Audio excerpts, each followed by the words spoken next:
Hey guys, তোমরা সব কেমন আছো? আশা করি খুব ভালো আছো আর আমিও ভালো আছি। দেখো আজকে আমরা ডান্স ক্লাসে যাব বলে বেরিয়েছি আর তখনই দেখছি বৃষ্টি নেমে গেছে। তো রিম্পাকে ডাকতেছে, রিম্পাতে বাড়িতে দাঁড়িয়ে আছি। দেখো বাইরে কীরকম ঝিমঝিম করে বৃষ্টি পড়ছে, এরপর কিন্তু খুব জোরেই পড়তে আরম্ভ হয়ে গেল।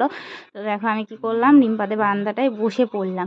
বসে বসে আমি রিম্পাকে বলছি যখন একটু জলটা থামবে তারপরেই যাওয়া হবে। তো এখানে বসে থাকা হোক। আমার মেয়ে এই যে রিম্পা আর আমি দেখো এখানে বৃষ্টিটা মনে হচ্ছে একটু থামলো, তো আমরা বেরিয়ে পড়েছিলাম। আর এই হচ্ছে সেই আশ্রম ডান্স ক্লাস যেখানে হয়, ডান্স যেখানে আমাদের প্র্যাকটিস করানো হয়। স্টার্ট করেছি ম্যাডাম 3টে আমাদের আগে, আমরা বৃষ্টির জন্য দাঁড়িয়েছিলাম। তারপর দেখো আমরা এই পুরো ডান্স ফান্স করে কীরকম ঘেমে গেছিলাম। তারপরে আমরা বসলাম